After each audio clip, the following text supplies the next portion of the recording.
कि हमारे साथ जो भी गलत व्यवहार हो उसको उसी भाषा में जवाब देना होगा, चाहे वो कोई भी समाज हो। हम यहां के मुर्गे हैं। 5 जनवरी 2011 सुप्रीम कोर्ट ने कहा कि भील आदिवासी भारत देश का इंडिजिनस है, अबोरिजिनल पीपल है, ओरिजिनल इनहेबिटेंट ऑफ इंडिया है, नेटिव पीपल है, आदिवासी है, यह लिखा है। और भारत देश का 8% आदिवासी इस देश का मूल मालिक है, बाकी सब लोग बाहर से आए हैं, यह सुप्रीम कोर्ट ने बोला। क्या सुप्रीम कोर्ट की बात गलत हो सकती है? ये बताइए।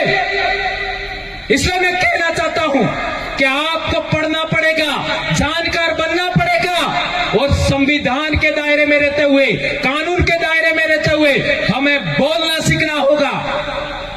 आज 2015 में जब आदिवासी परिवार बना तब बहुत सारे लोग बोलना नहीं जानते थे। आज देखिए बोलने वाले इतने ज्यादा हो गए हैं, समय कम पड़ रहा है, समय कम पड़ रहा है। इतने सारे बोलने वाले वक्ता हैं। यह आदिवासी परिवार की ताकत है। यह किया है आदिवासी परिवार ने। कोई नहीं जानता था हमारे महापुरुषों को। आदिवासी महापुरुषों का जन्म जयंती दूर की बात है, चौक चौराया बनाना दूर की बात है। लगातार 10 साल के आसपास होना आया, इतना बड़ा जन जागरण चला और पिन पॉइंट जानकारी दिया। जो बात सच है, आज तक मैंने जो भी बात बोली है, एक बात भी गलत सिद्ध करके दिखाई है। मैं रोज 3 से 4 घंटा पढ़ता हूं। आज भी मेरे बच्चे कहते हैं कि हम पापा के बराबर हम नहीं पढ़ सकते। मेरे बच्चे कहते हैं, रोज पढ़ता हूं। मेरे समाज को कौन सी जानकारी मुझे देनी है जो आने वाले समय में दूसरे लोग दे पाए या ना दे पाए, इतना पढ़ पाए या ना पढ़ पाए, वो सब जानकारी हम जुटाते हैं और फिर आपके बीच में रखते हैं। तो कई बार ऐसा भी लगता है कि ये बात हमने पहले कभी नहीं पढ़ी, कभी नहीं सुनी, लेकिन बाद में पता लगता है बात सच थी। इसलिए मैं कहना चाहता हूं कि दोयम दर्जे का आपको क्यों माना जाता है? दोयम दर्जा मतलब दूसरा दर्जा। तो आप इस देश के मूल रहने वाले हैं और दूसरे लोग यदि हम लोगों को ऊपर करेंगे, बराबर मानेंगे और आपका उनके ऊपर अपन को रखेंगे तो उनको अपने आप को खतरा महसूस हो रहा है। यह है बड़ी समस्या। यदि हम लोग अपने अधिकारों को जान गए, अच्छी पढ़ाई ले लिया, अच्छा हमारा स्वास्थ्य हो गया, अच्छे हॉस्पिटल चिकित्सालय खुल गए, अच्छी स्कूलें खुल गई और अच्छी खेती बाड़ी करने लग गए, अच्छा पशुपालन करने लग गए, जल जंगल जमीन विकसित हो गया, हमारे हर घर पे पानी पहुंच गया, तो हम खेती बाड़ी में भी नंबर 1 हो सकते हैं, पढ़ाई में नंबर 1 हो सकते हैं, स्वास्थ्य में नंबर 1 हो सकते हैं, मजदूरी में तो हम नंबर 1 है ही सही। तो इस देश में राज व्यवस्था जो चल रही है उसमें राजे हम पुनः बन जाएंगे, पुनः राजा बन जाएंगे। इसलिए हमारे साथ ऐसा व्यवहार होता है, ये बात समझना होगा। देवला में हमारा जो आदिवासी परिवार का कार्यक्रम हो रहा है उसमें पधारे पाली, सिरोही, उदयपुर 3 जिलों के प्रमुख साथी यहां पर मौजूद हैं और हमारे डूंगरपुर सलम्बर से भी कुछ साथी, प्रतापगढ़ से भी कुछ साथी यहां पर आए हैं और मध्य प्रदेश से हमारे विधायक जी भी पधारे हैं। अभी आपके एमपी साहब भी यहां पर आने वाले थे, राजकुमार जी, लेकिन वो उनका स्वास्थ्य खराब हो गया, बीमार हो गए, इसलिए उन्होंने मेरे को बोला कि मैं नहीं आ पाऊंगा, तो मेरी बात भी थोड़ा सा आप अपने तरीके से कह देना, ऐसा बोला था। दोस्तों, हमारे समाज के सामने क्या क्या समस्याएं हैं और समस्याओं का कारण क्या है, उसके बारे में हमारे साथियों ने, हमारी बहनों ने बहुत अच्छी बातें आपके बीच में रखी। बहुत अच्छी बात हमारे वक्ताओं ने रखी, बहनों ने रखी, और आपने भी सुना, समझा, सब कुछ किया। लेकिन एक जरूरी बात मैं कहना चाहता हूं, आखिर क्या कारण है कि हमको दोयम दर्जे का इंसान माना जाता है? यानी दूसरे लोग तो ऊंचे हैं, बड़े हैं, उनकी इज्जत ज्यादा है, उनकी प्रतिष्ठा ज्यादा है, और हमारी इज्जत, हमारी प्रतिष्ठा, हमारा सम्मान कम है। उसका कारण क्या है? लोग कई अपनी अपनी बातें कहते हैं कि हम ऐसा है, वैसा है, ये है, वो है, और हमारे समाज को थोड़ा कमतर आंका जाता है, नीचा आंका जाता है। आखिर उसका कारण क्या है? आप लोगों ने देखा होगा कि अपने इलाके में जो बच्चे स्कूल छोड़ देते हैं 9वीं 10वीं के आसपास, वे बच्चे अक्सर उल्टे सीधे बाल काटते हैं, 1 1.5 लाख की गाड़ी लाते हैं, और फिर फास्ट गाड़ी चलाते हैं, एक्सीडेंट भी हो जाते हैं। अपन बहुत कुछ समझाते हैं, इसके बावजूद भी बच्चे नहीं समझते हैं, बात नहीं मानते, और इस बीच में कुछ बच्चों का एक्सीडेंट होकर के मृत्यु भी हो जाती है। ये पूरे आदिवासी बेल्ट के अंदर आप किसी भी राज्य में चले जाओ, मध्य प्रदेश में जाओ, यही समस्या मिलेगी। गुजरात में देखो, राजस्थान में देखो, कहीं पर भी चले जाओ, जो बच्चे ने स्कूल छोड़ दिया 8वीं से लगा करके 11वीं के बीच में, वो बच्चे अक्सर ऐसा ही करते हैं, क्योंकि वे बच्चे अपने आप को पढ़ाई के काबिल उन्होंने नहीं माना, यानी वो उस योग्य नहीं बन पाए, तो वो दूसरे मामले में कंपटीशन करते हैं। हमें हो कहीं कम हो, हम किसी से कम है क्या? तो जो उनकी पीढ़ी के बच्चे जो पढ़ाई में आगे बढ़ जाते हैं, वो उधर पढ़ाई में आगे बढ़ते हैं, ये अपने आप को रोब झाड़ने के लिए, इस तरीके से मैं किसी से कम हूं क्या, ऐसा दिखाने के लिए ऐसा बच्चे करते हैं। उसका कारण क्या है? उसकी भी जड़ में आप देखोगे तो हमारा समाज है वो स्वाभिमान के साथ जीवन बसर करने वाला समाज है। तो वो अपनी आशाओं, आकांक्षाओं, इच्छाओं के अनुरूप जब काम नहीं कर पाता है, तो वह दूसरे तरीके से अपने स्वाभिमान को दिखाने की कोशिश करता है। क्योंकि उस समय बच्चों को इतनी समझदारी नहीं होती है, इस वजह से वो अपना स्वाभिमान को जिंदा रखने के लिए, आगे बढ़ाने के लिए कि मैं भी किसी से कम नहीं हूं, यह दिखाने के लिए इस तरीके की प्रतिस्पर्धा करता है। तो मैं कहना चाहता हूं, पहली बात तो हमारे बच्चों को पढ़ाई करनी है और जितना पढ़ सके उतना पढ़ाना है। हमारी बहन शांता ही ना बता रही थी पढ़ाई के बारे में। यह बात आप हमारे आने से पहले भी दूसरे साथियों ने कहा होगा, हमें हर बेटी को पढ़ाना है, हर बच्चे को पढ़ाना है, और यदि बेटी को पढ़ाओगे तो बाप का परिवार भी देखेगी और अपना परिवार भी देखेगी। इसलिए जितने साथी यहाँ पर आए हैं, अपनी बेटियों को पढ़ाना ही है। इस इलाके के अंदर हमारी पढ़ाई का स्तर बहुत कम है। कोटड़ा की हालत तो और ज्यादा खराब है। वहां के स्कूल और चिकित्सालयों के क्या हालत है, अखबार में आता है।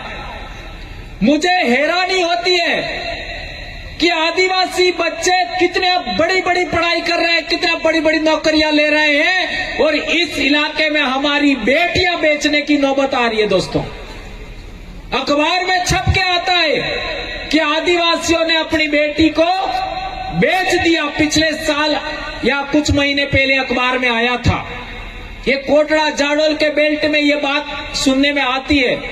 और अभी अभी गुजरात के वलसाड़ से एक बात निकल के आई कि 15 से 19 साल के बीच की बेटियों का बच्चा हुआ, अखबार में छप के आया। यानी हमारे बच्चों की हम लोग टाइम पर पढ़ाई नहीं करते हैं, उनको पाठ पढ़ना नहीं आता है, तो फिर वो बच्चे दूसरे कामकाज में गतिविधि में संलग्न हो जाते हैं। इसके बाद हम लोग अब बच्चा मान नहीं रहा ऐसा करके शादी करा देते हैं। इससे हमारे बच्चों पर बहुत असर पड़ रहा है। बच्चों में खून की कमी हो रही है, उनका लंबाई नहीं बढ़ रहा है, शरीर का विकास नहीं हो रहा है, और हमारी नस्ल है वो कमजोर हो रही है। इस बात का आप सबसे ज्यादा ध्यान देना है।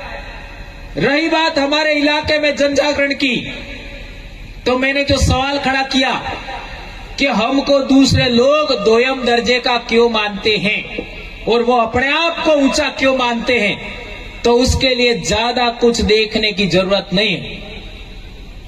किताबों में क्या लिखा ये महत्वपूर्ण कम है, शास्त्रों में क्या लिखा ये महत्वपूर्ण कम है। हमारे जीते जी कौन हमारे साथ कैसा व्यवहार कर रहा है, ये अनुभव बहुत बड़ा है दोस्तों। ये बात समझना होगा। किताबों में किसने क्या लिखा, शास्त्रों में क्या लिखा, हमारे जीते जी हमारे सामने हमने हमारे जीवन के अंदर कौन इंसान हमारे साथ कैसा व्यवहार करता है, यह अनुभव बहुत बड़ा है। इस बात को आप याद रखिए। तो हमारा अनुभव है, आज मेरी उम्र भी 50 साल एग्जैक्ट चल रही है अभी, और मैंने अपनी पढ़ाई के दौरान मेरे को कभी मालूम नहीं पड़ा कि मेरे समाज के साथ छुआछूत होती है, क्योंकि मैं पाल का बेटा हूं और पालों में किसी की हिम्मत नहीं है, किसी की औकात नहीं है कि पालवी आदमी को कोई छुआछूत करे, किसी के सामने हिम्मत नहीं है कि वो उसको दबाए। और हम तो ऐसी पाल के रहने वाले हैं जिस पाल ने डूंगरपुर के दरबार को भी शरण दिया था, हम उस पाल सुराता के लोग हैं। तो मेरी पढ़ाई के दौरान कभी मेरे को पता नहीं लगा कि मेरे समाज के साथ ऊंच नीच का व्यवहार, छुआछूत का व्यवहार, भेदभाव कोई दूसरा समाज करता है, ये कभी मेरे को मालूम नहीं पड़ा। और जहां तक पढ़ाई की बात करो, मैं किसी भी क्लास में चौथे स्थान पर कभी नहीं आया। मेरा सरकारी नौकरी होने तक पहला, दूसरा, तीसरा स्थान ही मेरा रहा, और जैसे जैसे बड़ी क्लास में आया पहला स्थान ही मेरा ज्यादा रहा है। 12वीं में भी पहला स्थान, एसटीसी में भी पहला स्थान, बीएड में पहला स्थान, और कॉलेज में मेरा दूसरा स्थान। ऐसी मेरा पढ़ाई रहा। तो मेरे को कभी मालूम ही नहीं पड़ा कि मेरे अपने समाज को दूसरे दर्जे का माना जाता है, छुआछूत बरती जाती है खान पान के मामले में, कभी मालूम नहीं पड़ा। लेकिन जैसे ही मैं नौकरी लगा और हमारा आसपुर ब्लॉक है, वहां पर मैं पहली बार गया, तो वहां एक बढ़िया भाई था, वो हमारे स्कूल पर आया और उसने हमको कहा कि मार साहब मेरे घर चाय पीने आना।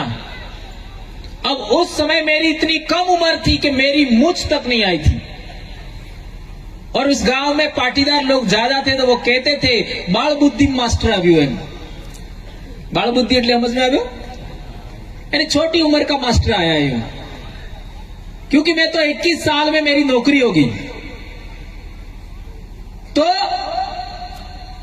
मैं उसके घर चाय पीने गया, और वो भी इसलिए कि ये यहां रहेंगे तो मेरी दुकान पे सामान खरीदेंगे, उसका वो स्वार्थ। तो हम लोग 3-4 लोग गए, अब चाय पिलाई तो कप उन्होंने, उसके वाइफ ने वो वहीं पर नीचे रख दिए। अब ऐसा मेरे साथ में कभी हुआ नहीं था, तो मैंने, हमारा एक दूसरा साथी था, उसको पूछा कि ये अंदर क्यों नहीं लेके गए, तो उसने बताया कि यहाँ ऐसा ही होता है, कि दूसरे समाज के लोगों के साथ ऐसा करते हैं। तो मैं तो बहुत पाली आदमी था, तो गुस्से हो गया मैंने उस बढ़िया को ऐसी लताड़ लगाई सेम टाइम कि तुम्हारे घर पे जो सुविधा है ना उससे ज्यादा मेरे घर सुविधा है। तुम्हारे घर में जितनी पढ़ाई नहीं है उससे ज्यादा तो मेरे घर में पढ़ाई है। तुम्हारे पास जितनी जमीन नहीं है ना उससे ज्यादा मेरे पास जमीन है। और मेरे घर में मैं छठवां आदमी हूं जो नौकरी कर रहा हूं। मेरे दादा भी पढ़े लिखे हैं, मेरा बाप भी पढ़ा लिखा है। ऐसा करके मैंने उस समय जो आए वो ठोक दिया। अब बेचारा वो तो हाथ जोड़ने लग गया, क्योंकि वो तो शायद ऐसा नहीं करता, लेकिन उसके परिवार में जो चलता था उसके वाइफ ने ऐसा कर दिया। तो उसके वाइफ को भी बाद में थोड़ा सा रियलाइज हुआ कि मर्द साहब कह रहे हैं तो हमको ऐसा नहीं करना चाहिए था। अब बेचारे वो लोगों ने माफी भी मांगी और इसके बाद में उन्हीं के मकान में मैं रहा। और उनके घर में कभी भी छाछ बनती छाछ दे जाते, घी बनता तो 1 कप घी मुफ्त में दे जाते। सोचिए, ये घटना मैंने आपको क्यों सुनाई? मैंने 1 मिनट भी वो बात स्वीकार नहीं की, सहन नहीं की, तत्काल रिएक्शन किया। यदि आपके साथ में गलत व्यवहार होता है और आपने तत्काल रिएक्शन किया होता तो आज आदिवासियों की यह दशा नहीं होती। हम लोग सहन करते हैं, हम लोग भेदभाव झेलते हैं, शोषण झेलते हैं, यह हमारी गलती है। हमें तत्काल रिएक्शन करना चाहिए,